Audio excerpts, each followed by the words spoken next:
All right, so this problem has a lot of tricks to it. He tries to throw you off, but there's a solid solution.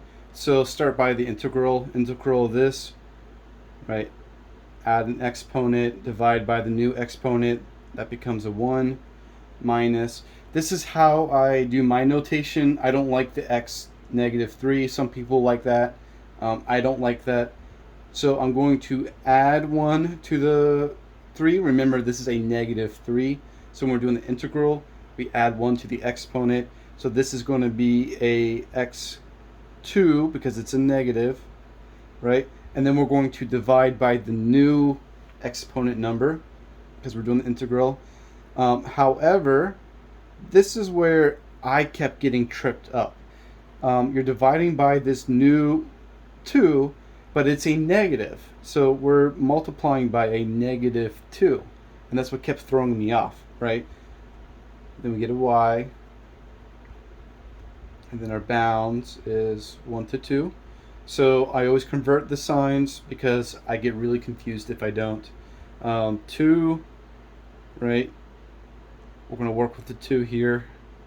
Plus 8, 1, y. Always use these square brackets, or at least that's what I recommend. I'm having to get nimble here.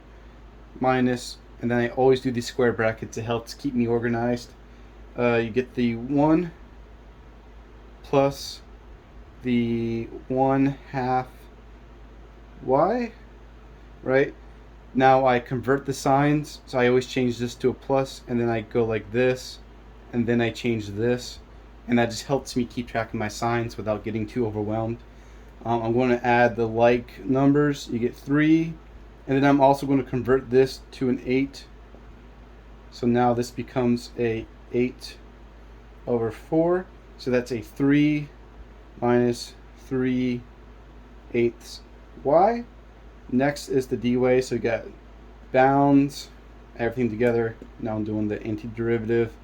Bounds, antiderivative of this. I am so lost today. You add an exponent, then you divide, which is going to be 16/3. Your bounds are going to be 2, 0. 0 just cancels out, so I always cross that out. Now I'm going to do 2, 3. That is 6. 2 squared is 4, so I'm going to do 3 times 4 over 16. I'm going to reduce. That 4 becomes a 1, and that becomes a 4. Right, so you got 3 over 4. I'm going to convert this to a fourth. Now you got 24 minus 3 over 4. That's 21/4, or 5 1/4 as the teacher has it. And that is your final answer.